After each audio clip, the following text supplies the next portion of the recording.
Eh bien bonjour à tous, encore une vidéo. Ah là là, cette Board Geekfest, elle a un line-up magnifique. Alors une personne, on ne le présente plus, il s'agit bien sûr, on va quand même le présenter là, mais tout le monde le connaît. Il s'agit de Marcus, comment vas-tu? Eh ben, je vais bien, merci. En principe, il faut me présenter. Les jeunes ne me connaissent pas. Il n'y a que les vieux qui me connaissent maintenant. Depuis le temps que je fais ça. Eh ben écoute, Mais les vieux ont des enfants et du coup, ils ont dit ah, mais moi, quand j'étais jeune, il n'y avait pas YouTube, mais il y avait Marcus. Donc, ils transmettent le flambeau à leurs enfants maintenant. C'est ça, voilà. Alors, donc qui est Marcus du coup? Qui est Marcus? Alors, pour les jeunes qui nous regardent, je suis le dinosaure du jeu vidéo. Je suis le tonton gamer, le papa que certains aimeraient avoir, il paraît. Ça me fait plaisir d'entendre ça.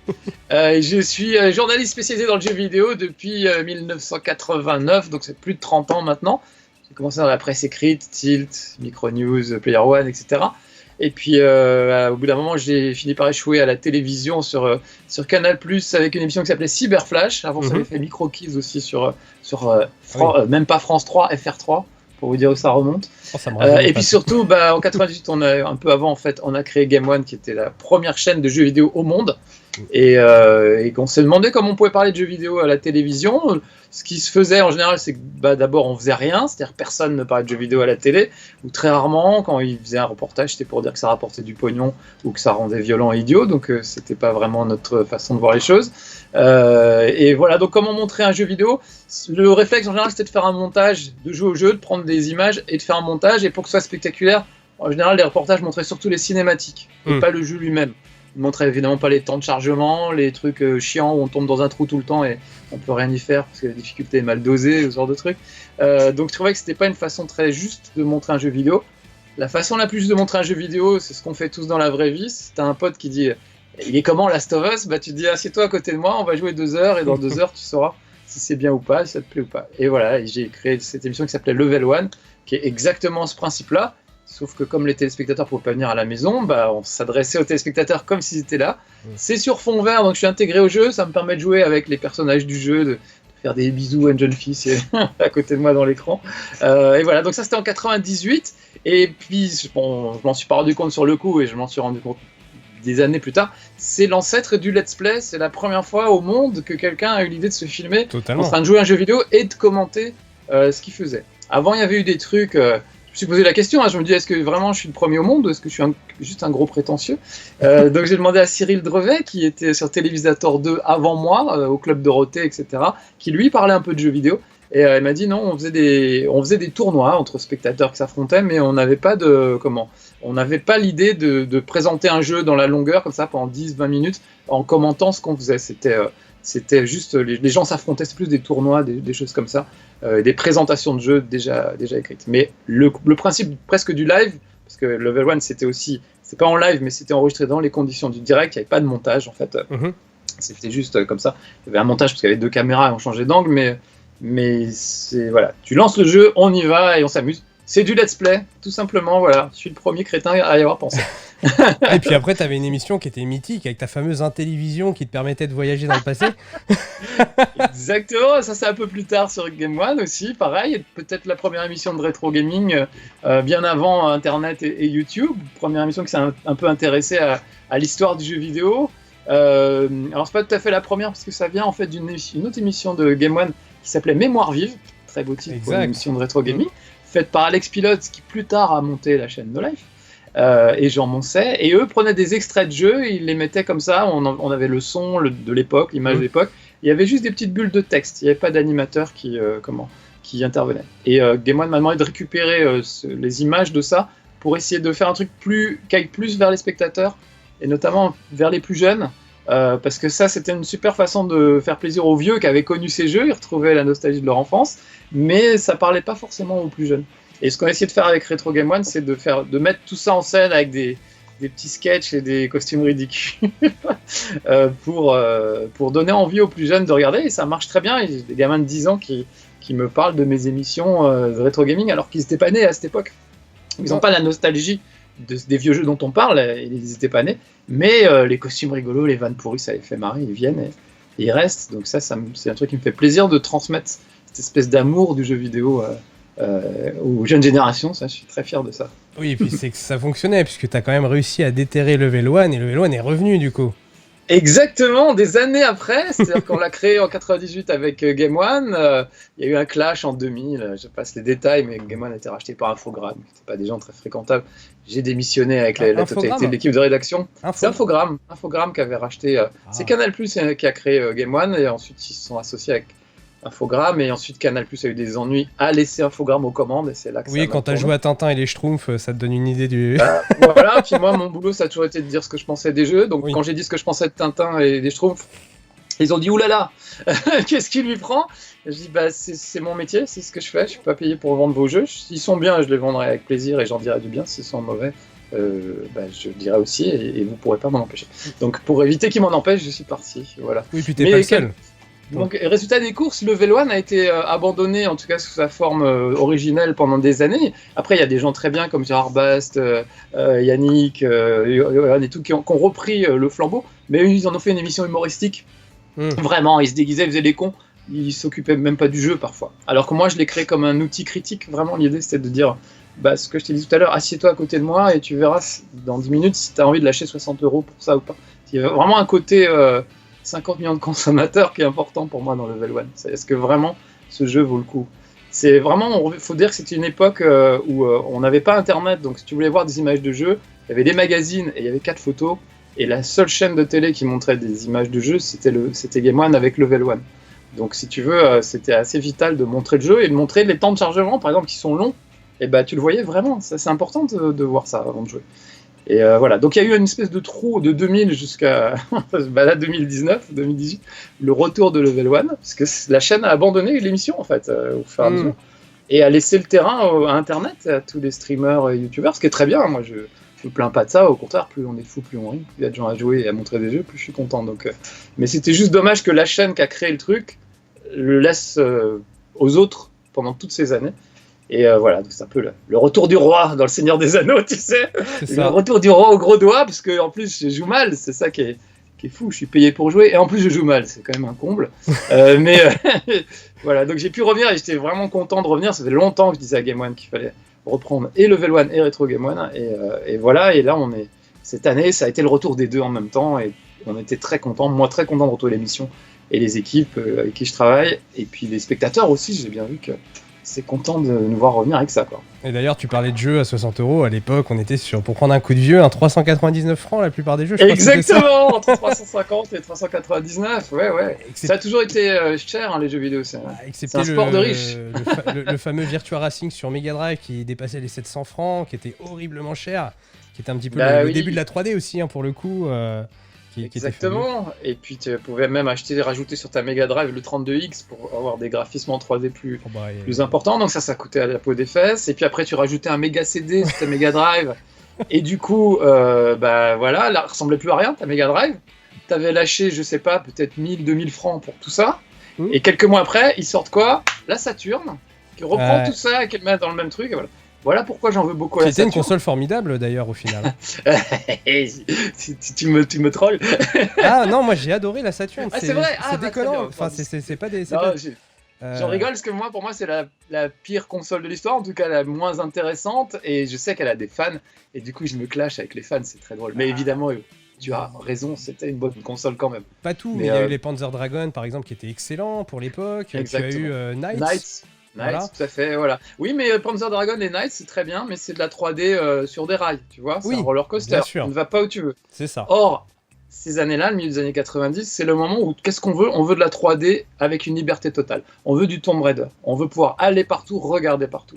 Panzer Dragon et Knights, c'est pas ça, c'est à côté de la plaque. Par contre, la Saturn est très très forte pour proposer des jeux d'arcade, qu'on attendait depuis le début du jeu vidéo. Les salles d'arcade ont toujours montré ce qui se faisait de meilleur. Et on rêvait d'avoir ça chez soi. Et on l'a eu enfin avec la Saturn. Mais on l'a eu au moment où c'était trop tard. C'est-à-dire qu'on s'en foutait d'avoir les jeux d'arcade parce qu'il y avait mieux. Il y avait les jeux en 3D. Et ça, ces jeux en 3D n'étaient pas dans les salles d'arcade, si tu veux. Donc elle est arrivée trop tard, la Saturn, plombée par cette histoire de Mega Drive sur laquelle on rajoutait des couches. Donc on t'a pris ton pognon pour gonfler pour faire du tuning avec la Mega Drive, et on s'est bien foutu de ta gueule parce que 6 mois après, on te sort la Saturn, il faut tout balancer et recommencer à zéro. En sachant que de mémoire, tu avais certains jeux d'arcade où il te fallait une cartouche parce qu'elle avait pas suffisamment de mémoire, et il y avait toute une histoire comme ça aussi. En plus. Donc voilà. Je respecte évidemment mes amis saturniens, saturnistes, je sais pas comment on dit.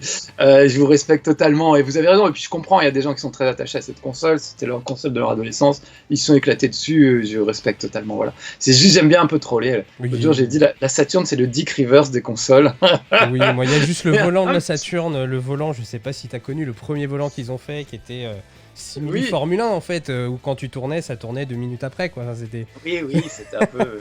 Mais il y a eu un essai. Et puis surtout en face d'elle, il y avait la PlayStation, et la PlayStation a vraiment tout défoncé, à la fois avec des jeux vraiment novateurs, vraiment en 3D pour le coup. Quand tu compares le même jeu, parce que j'ai hésité à acheter une Saturn, parce que Tomb Raider est sorti d'abord sur Saturn, mais après sur PlayStation, et du coup j'hésitais vraiment entre les deux, comme tout le monde à l'époque. Et j'ai bien fait d'attendre parce que sur Saturn, il était moins beau que sur PlayStation. Quand tu voyais le même jeu, tu vois une espèce de trame sur les graphismes de la Saturn qui n'y a pas sur la PlayStation et qui fait que le jeu est moins beau. Voilà, donc, moi, pour l'avoir fait sur les deux supports, t'avais aussi le fait que Tomb Raider était très lent sur la Saturn, les temps de chargement étaient un petit peu plus lents. Mais bon, c'est vrai que en fait, la 3D était dure à programmer sur la Saturn. Ils l'ont vraiment fait comme une machine d'arcade et ils ont. Je vais pas dire qu'ils n'ont pas vu venir la 3D, parce que forcément ils l'ont vu venir, mais ils n'ont pas su prendre le virage. C'était plus facile de programmer de la 3D sur PlayStation, et les gens ne s'en sont pas privés. Et puis le prix aussi, la Saturn était plus cher, beaucoup plus cher que la PlayStation à la sortie. Enfin, tu vois, ils ont accumulé un handicap. Donc vraiment, encore une fois, j'arrête de troller avec ça. Voilà, simplement, si tu me mets toutes les consoles de tous les temps, et tu me dis laquelle est la moins bien, je dis la Saturn, mais ça empêche qu'elle était bien quand même. Moi je suis mitigé, ouais. J'aurais dit peut-être la Jaguar qui a un peu moins marché. La Jaguar, oui, mais ils ont tellement pas existé. La Lynx, la Jaguar, tu vois, dès que ça porte le nom d'un animal en voie de disparition, c'est foutu d'avance. Je sais même pas pourquoi ils ont fait ça. Pourquoi pas le tatou ou le pangolin, tu vois. Pourquoi pas. Engage. Ah non, Engage, ça a été fait aussi. Engage, oui. On n'en parlera pas. Oh là là, ouais. Enfin voilà. Bon, désolé pour les fans de la Saturn, mais je vous aime quand même. Bon, tu te rattrapes avec la Dreamcast quand même, c'était une bonne console. Alors, exactement. Voilà. Autant je te dis du mal de la Dreamcast, de la Saturn, autant pour moi la Dreamcast reste la meilleure console de tous les temps, objectivement. C'est-à-dire qu'elle a 5 ans d'avance sur toutes les autres au moment où elle sort. Parce qu'évidemment qu'une Xbox ou une PlayStation 4, c'est plus puissant qu'une Dreamcast. Mais la Dreamcast, au moment où elle sort, elle est plus puissante que toutes les autres. Elle permet d'aller faire des jeux online alors que c'est la première à le faire. Les manettes avec cette espèce de petit VMU là, qui permettait de faire un Tamagotchi, d'avoir l'inventaire et tout. Ça préfigure la Wii U qui est arrivée des années plus tard. Donc c'est une console géniale. Elle a un look génial. Les manettes, je les aime beaucoup. La console blanche, ça changeait un peu du noir, c'était bien. Les jeux, putain, mais ce line-up, je crois qu'on n'a jamais vu ça. Shenmue, Echo qui était fabuleux. Soul Calibur, Tutu Rocket, Power Stone, Jet Set Radio. Space Channel 5, enfin tu vois, c'était fou, Crazy Taxi. Et là pour le coup c'était l'arcade à la maison, vraiment, il n'y avait pas de discussion, plus d'autres choses. Il y avait Quake, j'ai joué à Quake en ligne sur Dreamcast, c'était génial. Ouais, vraiment, cette console, c'est peut-être pour ça que j'en veux autant à la Saturn. Parce qu'en gros, c'est pour moi beaucoup à cause des erreurs de la Mega Drive sur la fin et de la Saturn que la Dreamcast, les gens n'avaient plus confiance. Ils se sont dit, ils nous ont eu avec la Saturn, ils nous auront pas avec la Dreamcast. Je reste chez PlayStation et je m'achète une PlayStation 2. Mais objectivement, la Dreamcast est mieux que la PlayStation 2 à mon sens. Après, il y a les jeux qui font que il y a des milliards de jeux sur PlayStation 2. Il y en a moins sur Dreamcast, mais ils sont quasiment tous bons. Ils sont très quali. Ready to Rumble, c'est un truc de fou. Je devrais revoir ça. Tu vois, et vraiment, non, j'ai adoré cette console. Donc c'est pas du tout du Sega bashing, au contraire. Hein. Ils ont fait l'histoire du jeu vidéo, ils ont assuré. La Mega Drive était géniale. Enfin voilà. Bon, elle avait la faille du GD-ROM qui était très fragile pour le coup. Oui, c'est vrai. C'était du coup, c'était un lecteur propriétaire, du coup, le GD-ROM qui ressemblait un petit peu au DVD, mais qui avait rien à voir au final. Ouais, c'est vrai. Il nous manque ces gars-là. Puis alors, c'est pas avec les annonces qu'ils font ces derniers temps qu'ils vont remonter la pente, mais bon. Ah bah, ils ont sorti une mini Game Gear. Oui, voilà, ouais. J'aurais encore préféré qu'ils leur sortent avec les 6 piles d'époque. Bon. Ouais, non, c'est clair. Du coup, ça fait quand même 1 an qu'on s'est vu, hein, donc c'était à la Japan Expo. Qu'est-ce qui s'est passé pour toi donc, depuis ce temps-là ? Eh ben, je pense que quand on s'est vu, on était sur le point de reprendre Level 1 et Retro Game 1. C'est ça. Après, j'ai pas compté, mais au moins 5-6 ans d'absence pour Retro Game 1 et peut-être une dizaine d'années pour Level 1, en tout cas pour moi. Donc moi, j'étais ravi de retrouver ça. Pour ça, Game 1, vraiment, ils m'ont donné les moyens de bosser, de faire les choses bien. On a tourné 40 nouveaux épisodes de Retro Game 1. On s'est permis d'inviter des guests, donc j'ai pu faire venir le joueur du grenier, qui est quelqu'un que j'adore, avec Seb, tous les deux, ils sont venus. Justement, on a fait un épisode sur Infogrames, parce que le joueur du grenier aime autant Infogrames que moi. Enfin, leur jeu. C'est sa première vidéo, du coup, Tintin au Tibet, de mémoire. Oui, je crois. C'était une des premières, en tout cas, de celles où il gueulait le plus. Ah oui. Et avant d'écrire cet épisode de Retro Game One, j'ai rejoué à Tintin au Tibet. Et la haine m'est revenue. Mais pourquoi ils ont fait ça? Enfin voilà, le joueur du grenier décrit très bien ça. T'as fait les autres aussi, Temple du Soleil, Spirou. Non, tu t'arrêtes. J'ai pas eu le courage. J'en ai repris un parce que en fait c'est toujours le même gameplay. Il changeait que les sprites. Ah c'est ça. Ah oui. Et c'était même plus grave que ça. C'est-à-dire que Lucky Luke, c'est la même mécanique de jeu que Tintin. C'est juste le sprite qui change. Et alors que dès le premier, on leur dit c'est trop difficile pour des enfants, c'est compliqué. Il y a des choses qui nécessitent des réflexes impossibles, des trucs injustes. Oui. Les enfants vont jamais, ils vont rager, ils vont jeter la console, ils vont être dégoûtés des jeux vidéo à vie. Mais en fait, les licences leur coûtaient tellement cher qu'ils n'avaient pas vraiment les moyens de faire un bon jeu derrière. Voilà. Donc ils faisaient un copier-coller de ce qu'ils avaient fait avant, en se disant tant que ça passe, ça ira. Mais, tu vends pas ça 60 € à des enfants. Oui. Vraiment, ça c'est ça qui je crois, me faisait le plus rager. C'est qu'ils utilisent des licences que j'aime. J'adore Astérix par exemple. Pour faire toujours le même jeu au final, et en sachant que ça se vendrait, donc ils se fatiguaient pas trop. C'était les Dark Souls de l'époque. Oui. En termes de difficulté, on en était là. Mais tu vois, regarde, à l'époque, dans les années 90, Infogrames et Ubisoft étaient au même niveau. C'était deux grosses boîtes françaises qui faisaient vraiment des très bons jeux. Pas à leur avis, parce qu'ils ont fait des bons jeux chez Infogrames, bien sûr aussi. Et ils ont eu des politiques différentes. Ubi a essayé d'innover, de trouver des trucs, Splinter Cell, Assassin's Creed, etc. Rayman. Et eux, ils sont encore là aujourd'hui. Et Infogrames, ils se sont contentés de tirer sur la ficelle marketing. Ce qui les a achevés, c'est qu'ils ont acheté la licence de Matrix. Et que Matrix, tu peux pas te permettre de faire un jeu médiocre. Alors attends, Hunter the Matrix, c'était eux? Ouais, c'était eux, bien sûr. Ah oui, avec les roues carrées. C'était oui, c'est vrai. On est d'accord, avec les roues carrées. Ça va pas être blessant, mais bon. Et voilà, donc ils ont là, pareil, tu vois, la licence coûte tellement de pognon qu'il reste rien pour faire un vrai jeu derrière. Et le pire, c'est que le jeu était pas mauvais. Il est pas très intéressant. Il est censé combler des trous du scénario entre les Matrix 2 et 3, je crois. Ça, c'était intéressant dans l'idée.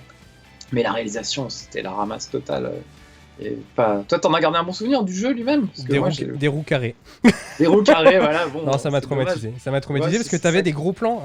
À des moments, t'avais des gros plans en fait au niveau de la voiture et tu voyais vraiment la roue carrée, mais c'était pas logique parce que la voiture avançait très vite et la roue avançait tout doucement en fait. Donc il y avait quelque chose qui n'allait pas en fait au final. C'était sorti des roues ça carrées, sur. t'avances pas très vite. Et en plus, c'était sorti sur GameCube pour le coup, ça. GameCube, oui, PS2. il avait sorti sur toutes les consoles et avec une grosse campagne marketing derrière. Ouais. Enfin, ça a dû leur coûter la peau des fesses. En se disant, ils sont restés sur leur truc, genre c'est Matrix, ça va se vendre, quoi qu'il arrive.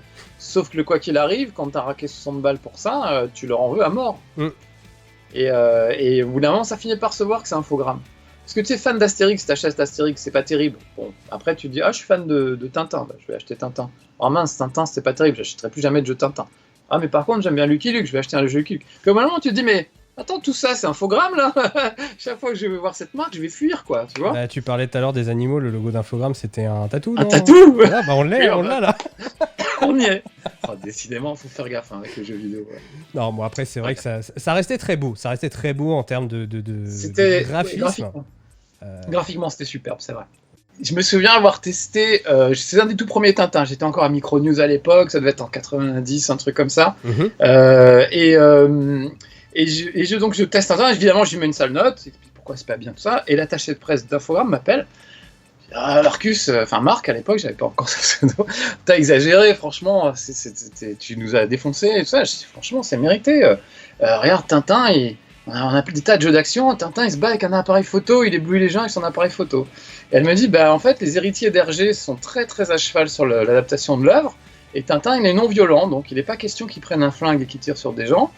Donc, appareil photo, on est obligé de s'adapter, et j'ai trouvé que c'était assez malin. Finalement, tu vois, ce truc qui était pour moi plutôt un reproche se transforme plutôt en truc positif finalement.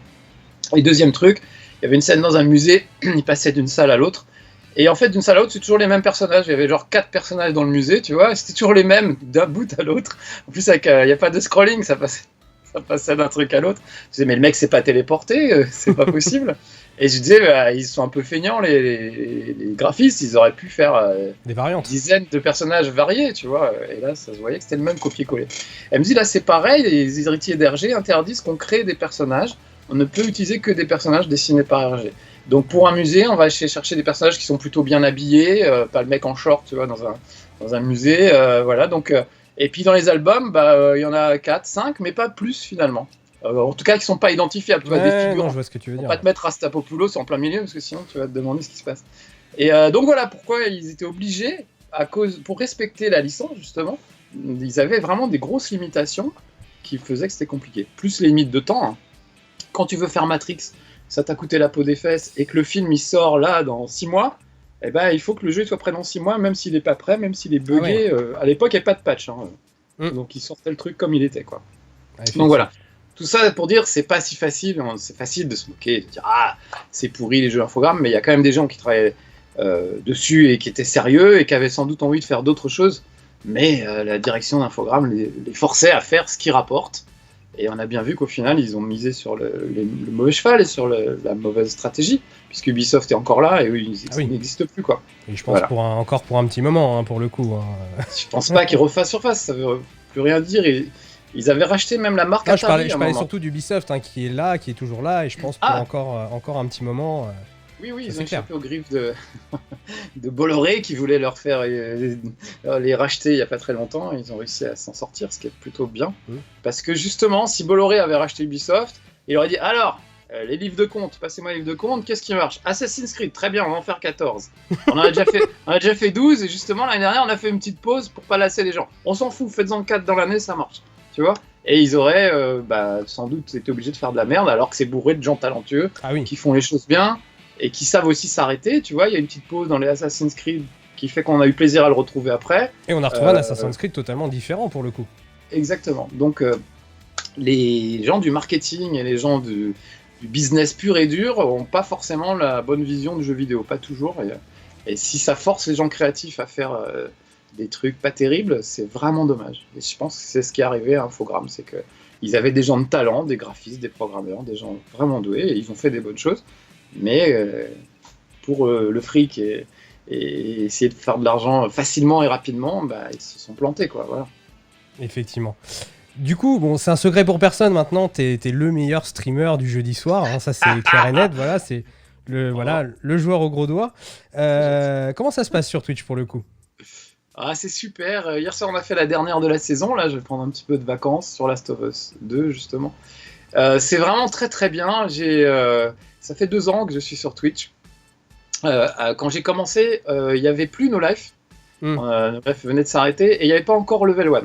Donc, j'avais une sorte de manque. C'est-à-dire que j'avais plus la possibilité à la télévision de tester des jeux dans les conditions du direct, comme j'ai toujours aimé le faire. Parce que après mon départ de Game One, il s'est passé quelques années où je n'étais plus à l'antenne, mais après il y a eu No Life. Sur No Life, on a fait chez Marcus, qui était la version plus de Level 1, puisque là c'était pas un fond vert, c'était vraiment chez moi. Comme tu peux le voir, c'est décoré comme c'est pas de la déco, c'est vraiment chez moi, c'est avec tous mes trucs de geek qui traînent partout. Donc les gens, ils aimaient bien voir ça. Je te rassure, c'est la même à la maison, donc ça me choque. T'as la même, oui, je vois un bout de ton décor déjà, je suppute dans le reflet du miroir, on voit des trucs. Ah oui, parce parce que toi tu vois pas la caméra que vont voir les gens en fait, tu vois. Ah oui, moi j'ai la caméra avec les reflets secrets. C'est ça. Et donc voilà, j'ai trouvé ça bien de faire ça à la maison, parce que du coup c'était le concept poussé au maximum, c'est-à-dire assieds-toi à côté de moi sur le canapé et voyons ça ensemble, mais je n'avais pas le retour des gens, j'avais pas les commentaires des gens. Or, ce qui m'intéresse sur Twitch, c'est qu'ils sont vraiment à côté de moi sur le canapé littéralement, et qu'ils peuvent vraiment intervenir à travers le chat dans l'émission. Et ça forme une communauté géniale. J'ai pas une grosse communauté, alors j'ai quand même 20 000 followers, c'est pas rien, mais quand je stream le jeudi soir, on doit être entre 200 et 600, peut-être 1000 à tout casser, tu vois. À la même heure, tu as Squeezie avec 70 000 mecs qui le regardent en live, donc c'est absolument incomparable. Je peux pas même espérer vivre de Twitch, tu vois. pour moi, c'est impossible. Après donc... Lucas est né là-dedans, en fait. Lucas, c'est un petit peu tout l'élan qu'il a eu. Il est connu sur YouTube parce qu'il était sur YouTube. Sur Twitch, c'est un petit peu la continuité. Donc, c'est différent. Toi, tu viens d'un média qui est pas du tout web à la base. Donc bien sûr. Et puis, comme tu disais tout à l'heure, les jeunes te connaissent pas forcément comme nous, on va te connaître parce qu'on a grandi ensemble. Et voilà, c'est totalement différent. C'est sûr, c'est vraiment la différence. Après, c'est paradoxal, tu vois, l'idée de se dire que avec Level 1 sur Game One, on a inventé tout ça au final, et que c'est pas nous qui en retirons les plus gros profits, sans parler d'argent forcément, mais on pourrait. La logique voudrait que Game One soit sur le devant de la scène de Twitch, ou tu vois, d'une manière ou d'une autre. Et là, ça s'est goupillé différemment, mais voilà. Donc moi, mon but, c'est pas du tout de reprendre ma couronne sur Twitch, tu vois, de dire je suis. Non, mais c'est une réalité. Je vais tout déchirer, mais juste de m'amuser, parce que je continue à bosser à Game One et je me fais plaisir à Game One avec les émissions que je fais. Et Twitch, c'est vraiment le petit rendez-vous du jeudi soir avec ma communauté qui grandit quand même, mine de rien. Il y a vraiment, en moyenne, vraiment, il y a vraiment un noyau dur d'une centaine de personnes dont je connais les prénoms à force. Voilà. Quand tu as 70 000 mecs qui te regardent, il n'y a plus de contact, à mon avis, avec le chat. Ça devient impossible. Nous, ça reste toujours raisonnable. Il y a ceux qui regardent sans rien dire, et puis il y a ceux qui interviennent, et ceux qui interviennent, je commence à les connaître et les repérer. Ils sont très drôles, vraiment, ils commentent mes échecs, mes vannes, et tout ça, c'est vraiment bien. Et d'ailleurs, chaque jeudi soir, je fais toujours gagner 2 cadeaux. Je fais un cadeau à la meilleure vanne, celui qui a fait la meilleure vanne de la soirée, on les note tout au long de la soirée, je nomine des vannes, tu vois, c'est les Oscars de la vanne.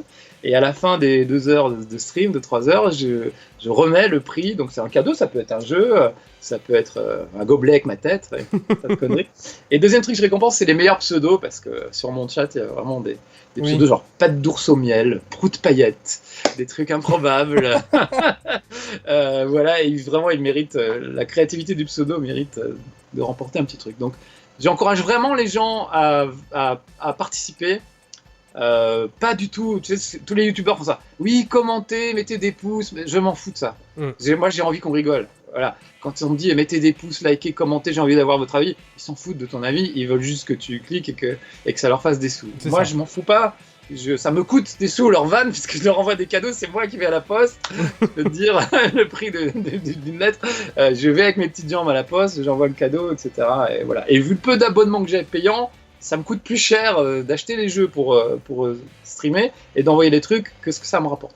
Mais je m'en fous, je vis bien par ailleurs et je passe un bon moment tous les jeudis soirs. Donc c'est ça qui compte pour moi, c'est la continuité de Level 1 et de chez Marcus. Maintenant que Level 1 est revenu, ça devient un peu... les deux se marchent un peu dessus, tu vois. Il peut m'arriver de streamer le même jeu que j'ai fait en Level 1. Mais Level 1, ça n'est que 13 ou 20 minutes, ça dépend du format. Et alors que là, je peux partir sur 2 heures, 2 heures et demie, et vraiment avec le chat qui est là, et où vraiment on est en lien. Sur Game One, on a des SMS, bien sûr, on a les messages des gens sur Twitter, etc. Mais ils sont sélectionnés, triés, on m'en envoie que quelques-uns tout au long des 20 minutes, pour pas que ça déborde de l'écran. Et le contact est moins direct, en fait.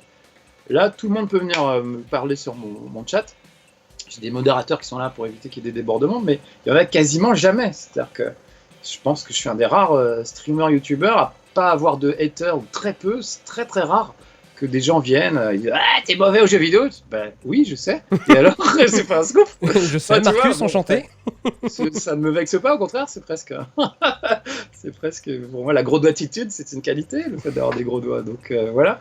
Oui, c'est devenu un peu comme un slogan. C'est normal, hein, on peut pas aimer tout le monde, mais vraiment, j'ai pas de gens agressifs, j'ai pas de gens stupides, racistes, misogynes ou je sais pas quoi. J'ai vraiment des gens très bienveillants, très, très cool, c'est super quoi. Et puis du coup, c'est devenu un peu un slogan quoi. Marcus, gros doigt, c'est un petit peu devenu on va dire les deux choses qui vont ensemble à chaque fois qu'il y a une conversation en fait au final.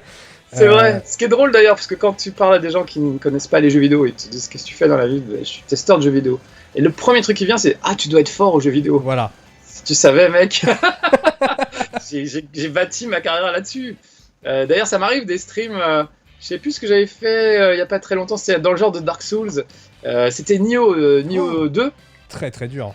Qui est très très dur. Je suis pas mort une seule fois pendant mon stream. Et je me dis, merde, je suis pas fidèle à ma réputation, il faudrait que je meure au moins une fois, les gens vont croire que c'est pas moi qui joue, c'est pas possible. Mais quand c'est des jeux que j'aime bien et j'ai le temps de me mettre dessus et d'avancer, je suis pas plus mauvais qu'un autre. Ah, tu as Bloodborne aussi. Hein ? Tu as Bloodborne aussi qui est costaud. Bloodborne, j'adore. C'est Bloodborne qui m'a fait aimer les Dark Souls en fait. La DA est sublime. La DA est sublime dans ce jeu-là. Exactement. Hein. Très clairement. Moi, j'ai un petit problème dans la vie. Je suis allergique au manga, à la japanime, tout ce qui vient du Japon.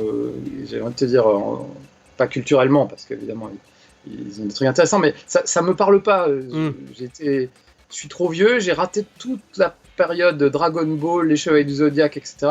Je me suis arrêté à Goldorak et Capitaine Flamme. J'étais déjà vieux à l'époque et quand tu étais ado, tu regardais plus ces trucs qui étaient pour les enfants, entre guillemets. Donc j'ai zappé tout ça, ce qui fait que ça me parle pas.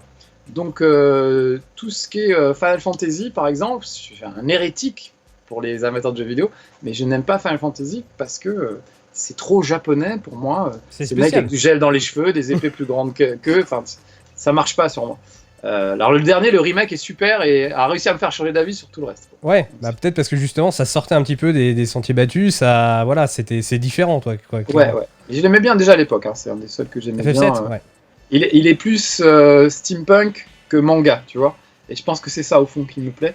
Il est plus européen. Alors, je suis pas assez ouvert à d'autres cultures, mais voilà, j'y peux rien, c'est une question de goût. Hein, voilà. Les personnages sont très poussés, enfin, l'émotion qui est dégagée de Final Fantasy VII est très très très forte au niveau des personnages.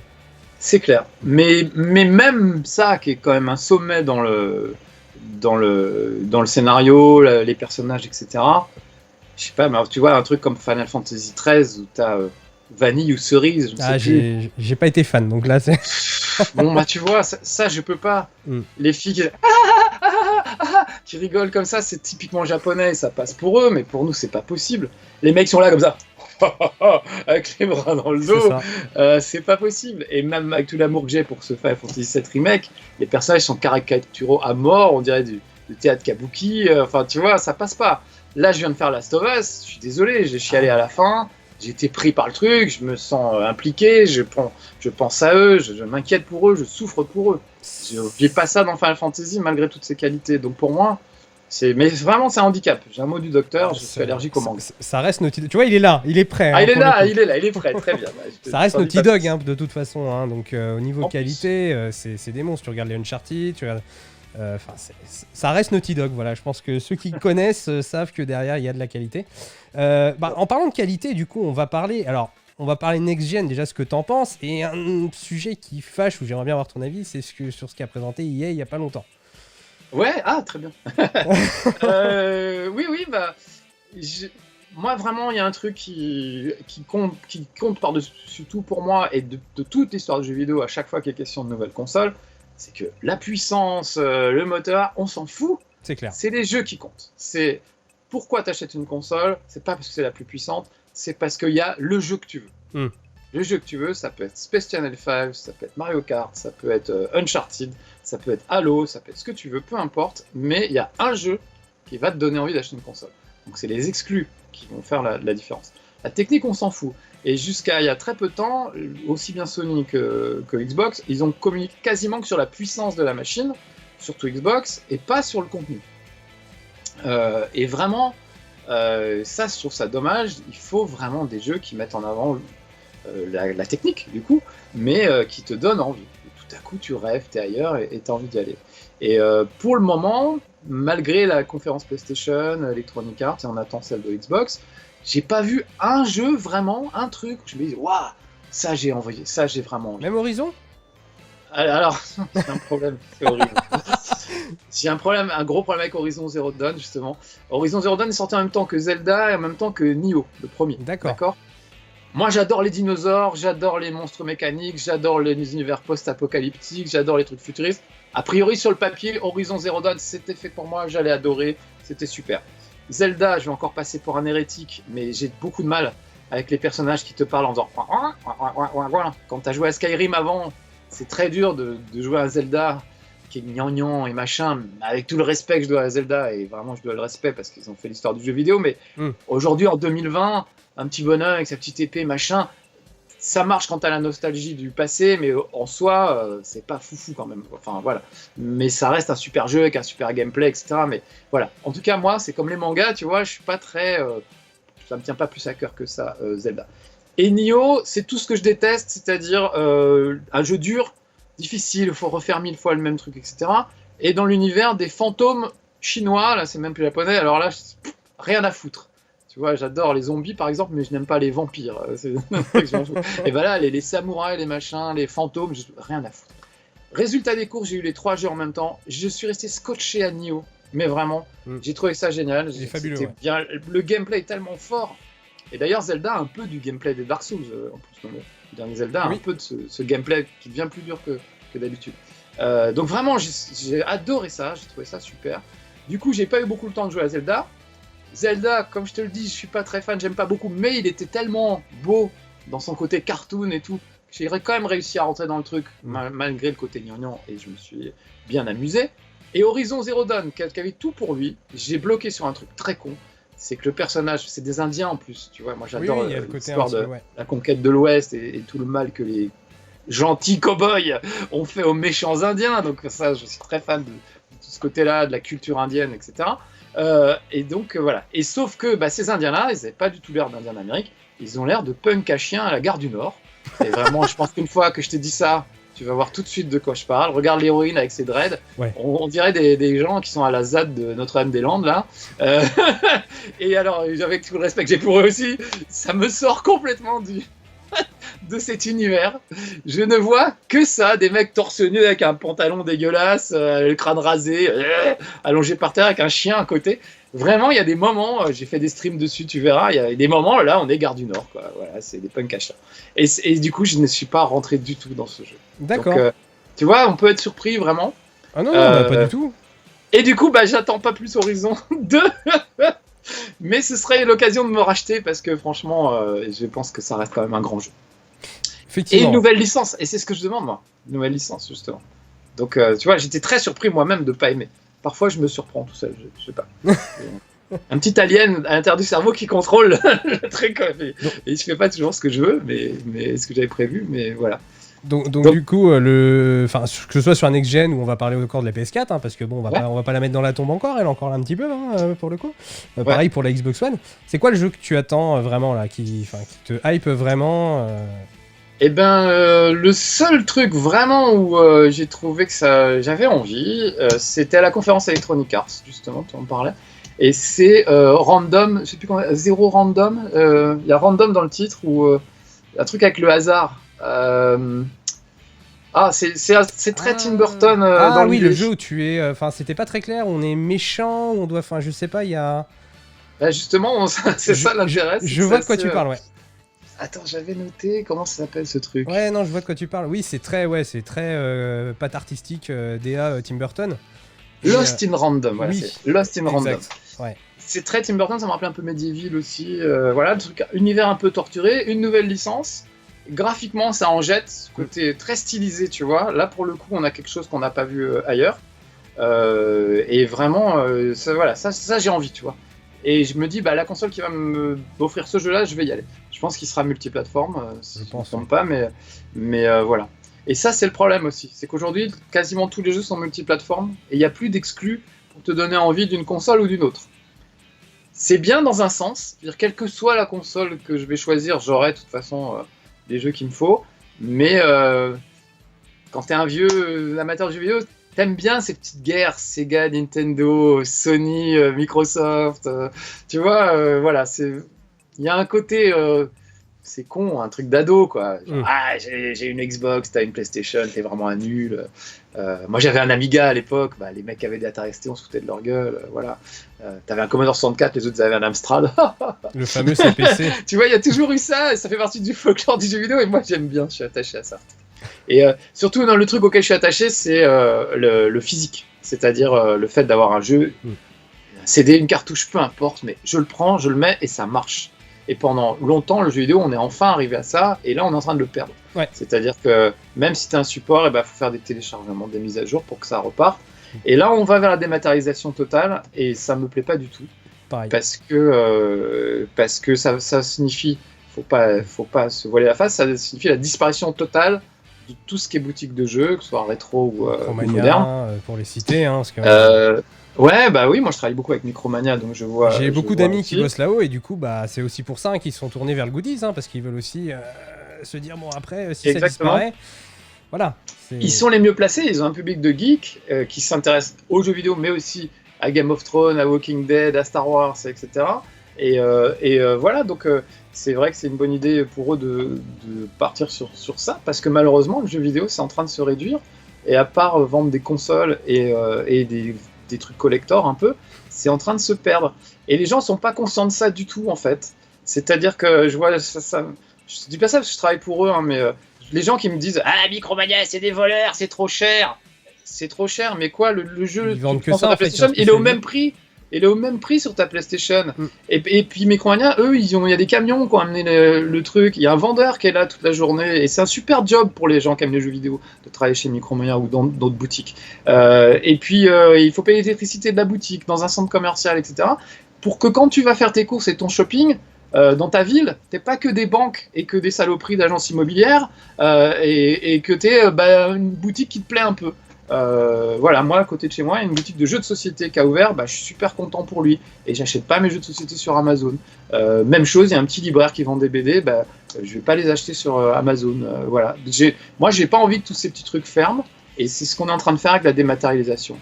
Il n'y a pas que ça pour le coup, parce que moi j'en ai parlé beaucoup dans mes streams, mais les gens, si tu veux, vont un petit peu accuser le coup en disant Micromania vend cher, alors que Carrefour va le vendre 10 € moins cher. Ce que les gens ne comprennent pas, c'est que c'est un appât d'un côté, et de l'autre côté, c'est un gagne-pain. Bien sûr. Et puis le gars de Carrefour qui est au rayon jeux vidéo, il sera au rayon légumes après, et il ne pourra pas te conseiller forcément. C'est ça. Et voilà. Alors ça a un peu changé aussi dans le sens où aujourd'hui, avec Internet, tout le monde peut se renseigner, avoir accès à plein d'infos. Enfin, pendant longtemps, moi j'allais à Micromania, j'aimais bien le vendeur, et il me disait « T'as vu quoi cette semaine ?»« Ah oui, j'ai vu ça, il y a ça qui va arriver, c'est pas mal. Ah ouais, je voulais me prendre ça. Ah non, le prends pas, il est pourri, attends plutôt l'autre qui sort la semaine d'après. » Enfin, t'avais un vrai conseil, un vrai contact, une occasion de se retrouver, etc., ce qui est encore le cas d'ailleurs. Donc voilà, moi les gens qui pour 2 € de plus ou moins vont traiter Micromania ou d'autres boutiques de voleurs, je les comprends pas, ils se tirent une balle dans le pied tout seul. Moi, ça va acheter tes trucs à Amazon, vas-y, tu verras quand Amazon sera maître du monde ce qui va se passer. On l'a vu avec le Covid, hein. Je suis désolé les amis, mais vous avez eu la bande-annonce du futur là.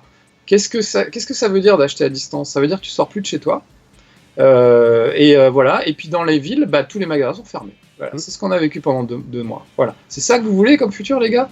Moi non, moi j'ai pas envie de ça. Et la dématérialisation, c'est ça, c'est exactement ça. Ils seront même pas fermés les magasins, ils vont disparaître. Dans votre centre-ville, il n'y aura plus vraiment que des agences immobilières, des banques, voilà, des trucs chiants. Non, mais et puis des commerces de bouche, quoi. Enfin, voilà. C'était ton steak haché. Je vois exactement ce que tu dis, parce que moi c'est pareil, tous les Steam et tout. Moi je me rappelle à l'époque, on allait acheter notre jeu chez Micromania, je vais passer aussi pour un dinosaure, mais chez Hypermedia pour l'époque. Ça date. GameStop, voilà. Score Games. Oui, complètement, oui. Et t'achetais tes jeux même sur PC, sur PC maintenant, du jeu physique. Qui achète un jeu physique maintenant ? Non, c'est fini. Mais même les DVD. Ouais. Moi, j'avais plaisir à aller à la Fnac. J'ai acheté des DVD encore. Je suis le dernier couillon à le faire. Ouais. Mais voilà, les gens se rendent pas compte de ça. Premier problème, ok, c'est bien beau la dématérialisation, mais quand t'habites dans le Jura à Champagnole et que t'as pas de Wi-Fi, t'es baisé. T'as acheté une console et tu peux rien en faire. Et puis la plupart des jeux maintenant, et ça sera pire dans le futur, demandent à être connectés en ligne pour pouvoir jouer. Donc ça veut dire que moi, même quand je vais en vacances, là, je vais être dans le Jura, j'emmène ma console, si le jeu me demande d'être connecté, je peux pas y jouer. Alors je l'ai payé, il n'y a aucune raison. Donc voilà, donc ça je suis pas content sur ça. Et puis ton disque dur, il n'est pas extensible. Moi c'est mon boulot de tester des jeux toutes les semaines. Donc toutes les semaines, je télécharge 3, 4, 5 jeux. Ou alors je les reçois et je les installe. Et mon disque dur, il est plein, donc et j'ai plusieurs disques durs externes. T'es obligé de switcher, retélécharger. Je suis obligé d'en enlever à chaque fois. Ouais. Alors que je ressors ma première PlayStation, je prends un CD, je le mets dedans. Ah, ce truc-là, ça fait 10 ans que j'ai pas joué, c'est pas grave, je le mets dedans. Voilà. Donc ça, ce côté rejouable et occasion, faut pas oublier ça, les amis. Quand vous allez chez Micromania ou dans une boutique de rétro gaming, vous allez racheter des jeux que d'autres ont déjà eu avant. Là, vos jeux dématérialisés, terminé. Vous pourrez pas les revendre pouvez pas les racheter moins cher sur une brocante. Alors t'as quand même un frein à ce que tu dis. C'est que par exemple quelqu'un qui veut acheter par exemple à Micromania une édition de luxe avec des avantages, il n'aura pas les avantages s'ils ont été mis sur le compte. Parce que là on est vraiment sur du produit 100% des maths. Oui, c'est vrai. Ah, il y a ça aussi, ça en rajoute un petit peu. C'est désespérant en fait. Voilà, donc je trouve que c'est terrible en soi, ça nous prépare un futur vraiment pas rose. Et puis surtout, quand tout sera dématérialisé, on sera totalement tributaire des fournisseurs d'accès. C'est-à-dire, bon, admettons que demain on fasse le Netflix du jeu vidéo, hein, et puis tu as un abonnement pour 9 € par mois, tu peux aller voir tous les jeux que tu veux. C'est formidable, hein, sur le papier, c'est génial. Sauf que dans 10 ans, quand tu voudras rejouer au jeu auquel tu jouais quand tu étais ado, tu ne pourras pas aller sur une brocante le racheter. Tu seras tributaire du fait que le Netflix du jeu vidéo veuille bien ou pas le remettre en ligne, le revendre au prix qu'ils voudront. Donc vraiment, voilà, je trouve ça lamentable. On se prépare à un futur bien triste, vraiment. Bah, ça va être la mort du rétro, parce qu'au final, les jeux d'actuels vont devenir rétro, mais après, il y aura quoi? Il y en aura plus. Exactement. Donc, je pense que exactement. Et puis, je vais le citer quand même, parce que c'est devenu un copain, mais je vais citer par exemple Guillaume, donc du Nemco Show. Le jour où ça arrive, son assaut n'a plus d'intérêt pour le coup, donc c'est dangereux. Et comme tu disais, ça met en danger les boutiques, les associations de conservation du jeu vidéo, les musées. Bon, on va pas en parler parce que bon, il y a eu effectivement une annonce. Pixel Museum. Voilà, ça a été très douloureux aussi, je pense, pour beaucoup, parce que c'était quelque chose de magnifique. C'est fabuleux, le Pixel Museum. Moi, j'y suis allé, c'était à côté de Strasbourg, à Stuttingheim, et vraiment.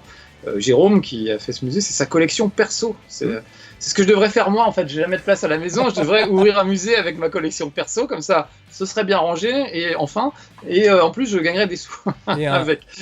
Bon, alors pas tant de sous que ça puisque visiblement ils sont obligés de fermer et c'est compliqué.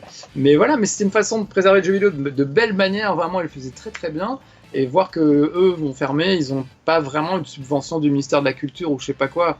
Alors que tu as des musées qui intéressent personne, qui, à mon avis, ont des subventions bien plus alléchantes et intéressantes, ça fait mal au cœur, quoi, vraiment. Mais tu as raison, le rétro gaming, ça va devenir très compliqué. Qu'est-ce que tu vas racheter sur les brocantes dans 20 ans? Des disques durs? Des consoles sur lesquelles les gens avaient téléchargé à l'époque des jeux qui marcheront plus parce que le service ne sera plus en ligne? C'est terrible, ça. C'est terrible. Ça a été le cas de... comment ça s'appelait le jeu avec les petites figurines là, qui était vraiment bien foutu, Star Wars. Disney Infinity. Oui, Disney Infinity, oui, les serveurs ont fermé, donc du coup les gens se retrouvent à avoir le jeu et ne plus pouvoir y jouer en fait au final. Ouais. Bah tu vois, voilà, c'est tributaire même de la survie simplement de l'entreprise. Alors bon, la Disney, on s'inquiète pas, mais il y a des boîtes qui ont fermé. Il y a un jeu que j'adore sur Dreamcast, on n'en a pas parlé tout à l'heure, c'est Rival School. Jeu de baston, Rival School. Il était sur Dreamcast, moi je l'ai connu sur PlayStation. Ah, moi c'est sur PlayStation sur Dreamcast que j'y ai joué le plus. Et il était même plus beau sur Dreamcast que sur PlayStation pour le coup, tu vois. Et c'est un jeu fabuleux, un jeu de baston dans une école où tu vas te batter avec le prof de maths, le prof de gym, etc. C'est très bien fait. Il joue en équipe, donc voilà, le gameplay est génial, tout est génial, c'est vraiment fabuleux. Ce truc-là, je sais plus qui l'avait sorti, mais les droits aujourd'hui sont divisés entre plusieurs boîtes dont certaines ont coulé. C'est pour ça qu'on n'a pas de remake, qu'on n'a pas de ressortie de Rival School, il n'y a pas de suite, parce que les droits sont éparpillés à droite à gauche.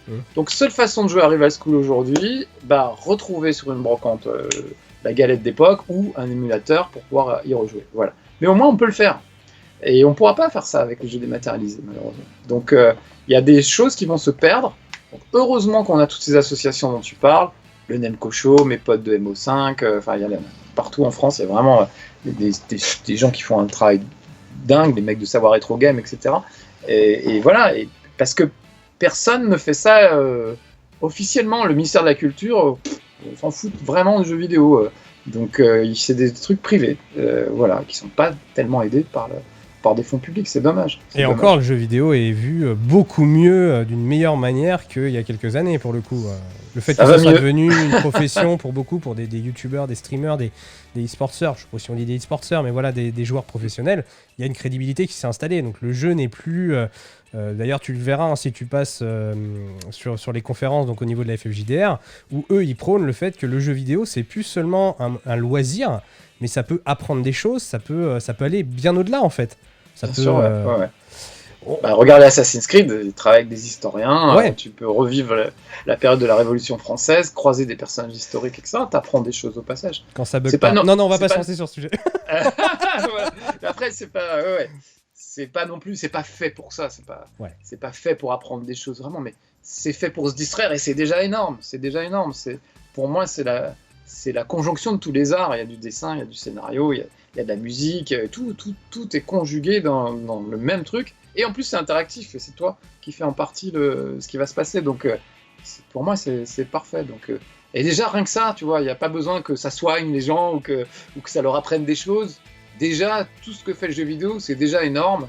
Alors, si en plus tu peux apprendre des choses, si en plus tu peux te soigner avec le jeu vidéo, ce que certains pensent, voilà, c'est bien. C'est tout l'inverse de ce qu'on nous dit du jeu vidéo en général. C'est clair. On va finir sur une dernière question. À mon avis, tu sais de quoi je vais te parler. Bah, je sais pas. Non. Un projet qui te tient à cœur, dont on a parlé Ouais. à la Japan, c'en est où? Ah, l'intrépide. Voilà. Mon petit intrépide. On finalise là, ça y est, voilà, là, c'est terrible avec le Covid, on a été vraiment bloqué en plus. Voilà, tu sais, il faut imprimer et tout ça, et puis bah, évidemment les imprimeries, plus rien ne tournait, etc. Donc on a pris beaucoup de retard.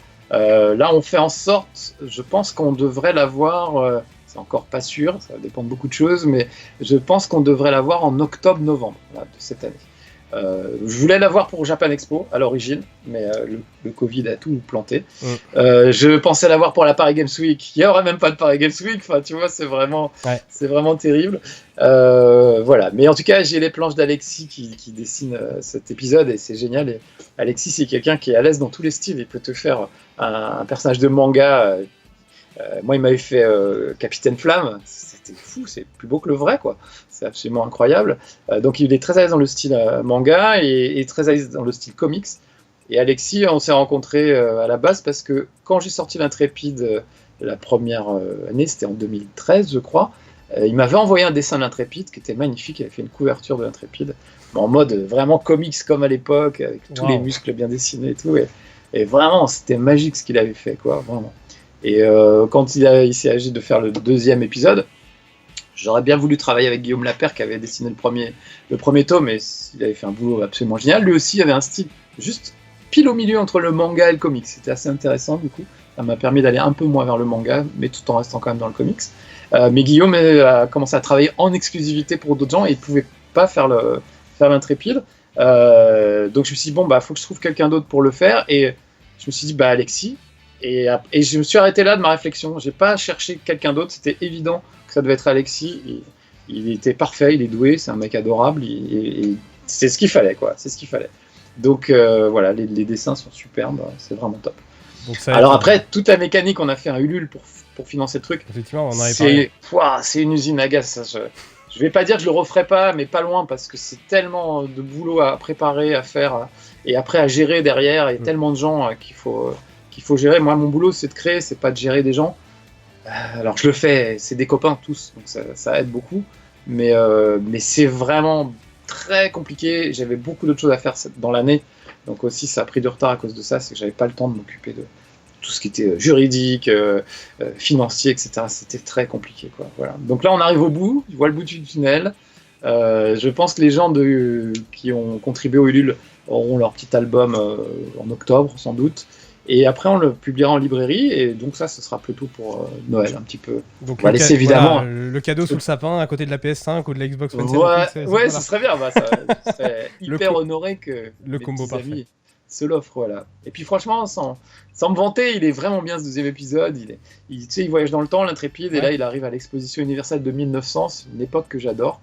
Et donc, il va traverser toute l'exposition universelle tout en se bagarrant, mais il y a vraiment des trucs marrants, et il va finir il va affronter la Tour Eiffel qui a été transformée en robot géant par son adversaire, le voleur vert. Donc voilà, des grands délires, des trucs spectaculaires, toujours de la grosse rigolade parce que je peux pas trop m'en empêcher. Ankama, qui avait publié le premier tome, voulait que le deuxième soit plus premier degré. Ils ont été un peu déçus, je pense, par le premier album parce qu'il restait à moitié sérieux, à moitié comique, mais plutôt comique quand même. Et eux, ils voulaient vraiment un héros. Ils se sont dit, il n'y a pas beaucoup de super-héros français. C'est l'occasion, allons-y. Ils voulaient vraiment un truc premier degré. Et moi, je peux pas m'empêcher de mettre du second degré, donc du coup, pour faire vraiment ce que je voulais, je me suis dit on va plutôt passer par Ulule, plutôt qu'imposer à Ankama un truc qui leur plaisait qu'à moitié. Voilà, donc on y est, on arrive au bout du tunnel, enfin. Voilà, donc le projet bientôt sous tous les sapins de France pour le coup, et même plus en fait, ouais, pour le coup. Ça serait cool. Est-ce que tu auras un petit mot pour la fin du coup? Pour la fin, on s'apprête à faire le Bordeaux Geek Festival, alors je pense que quand tu le diffuseras, ce sera passé, on verra comment ça s'est passé. En tout cas, pour moi, un des plus gros problèmes de cette histoire de Covid, c'est que ça nous a privés de geeker ensemble pendant des mois, de se retrouver sur les salons entre geeks, d'échanger, de rigoler, etc. Donc c'est vraiment... ça a été difficile à encaisser. Et puis là, l'idée de faire un salon virtuel, où chacun aura son petit avatar et va rencontrer d'autres gens, je trouve que c'est vraiment une super idée. C'est la première fois que ça se fait, donc je suis très content de participer à cette première fois. Je pense que ça se refera, parce que si ça marche bien, il est fort possible que certains salons en parallèle aient une édition physique et en même temps virtuelle, pour un peu lier les deux. Et comme ça, les gens qui peuvent pas se déplacer ou qui sont trop loin, mais que ça intéresse quand même, peuvent quand même participer. Ça, je trouve que c'est une bonne idée. Donc voilà, je suis très curieux de découvrir ça, d'y participer, de retrouver les gens, même si c'est sous forme d'avatar. Je connais les geeks, je me doute de ce qui va se passer. Il y aura des farandoles de gens sur la plage, on se prendra en selfie avec des captures d'écran ou je sais pas quoi. Je fais confiance aux geeks pour imaginer des trucs fous et je pense que ça va être une chouette expérience. On pourra pas faire de free hug comme dans la vraie vie, donc il va y avoir des choses peut-être qui vont remplacer. Si t'as été sur la plateforme Virbella, on peut serrer la main. On peut serrer la main, tout à fait. On peut serrer la main, on peut danser, on peut faire pas mal de trucs, non, ça va être assez ça va être cool, voilà. Donc voilà, en attendant de retrouver mes petits amis sur les salons, en tout cas, je leur donne rendez-vous dès qu'on pourra refaire des salons, je serai là. Parce que moi, vraiment, je suis reconnaissant aux gens qui me regardent comme toi depuis qu'ils sont tout petits et qui me sont fidèles, parce que c'est grâce à eux que je fais ce métier. Il n'y a pas une journée où je m'ennuie. Je suis payé pour jouer, j'en reviens pas encore toutes ces années après. Bah d'ailleurs, si t'as été voir, je te coupe juste 2 secondes, si t'as été voir, j'en parle justement de ça, sur mon interview donc, que m'a fait Diane, où effectivement je parle de toi. Donc t'iras voir si t'es curieux. Ouais, je vais voilà, voir, si t'es curieux. Mais oui, il y a énormément de gens qui te suivent et je pense que au final, t'as donné ce goût pour la pop culture. On va même parler de pop culture du coup, à beaucoup de gens en fait, au final. Bah moi, il n'y a pas que le jeu vidéo dans ma vie. J'adore les jeux de société, j'adore les jeux de rôle, j'aime le cinéma de geek, etc. Enfin, tu vois, on est tous pareils. Hein. La seule case que je coche pas, c'est le manga. Et ça m'attriste. Hein. C'est vraiment un truc, je suis pas fier de ça du tout. Mais c'est comme ça. Ça marche pas pour moi. Mais peut-être, allez, en 2021, je vais me mettre au manga. Grâce à Final Fantasy, va savoir. Final Fantasy sur Saturn et tout à coup, le monde devient incroyable. C'est possible. Bah écoute, je te remercie de ton temps, toujours un plaisir de pouvoir échanger avec toi. Et, c'est moi qui te remercie, c'était cool de papoter avec toi, et puis j'espère te retrouver en vrai, déjà en avatar. En avatar c'est sûr, en vrai quand on pourra quoi du coup. Et en vrai, prochaine Japan Expo peut-être, ou autre quoi. Voilà, je te remercie, à bientôt. À bientôt, ciao. Bon, ça va peut-être pas sauver la galaxie, mais si t'as aimé cette vidéo, n'oublie surtout pas de t'abonner, de liker et de partager.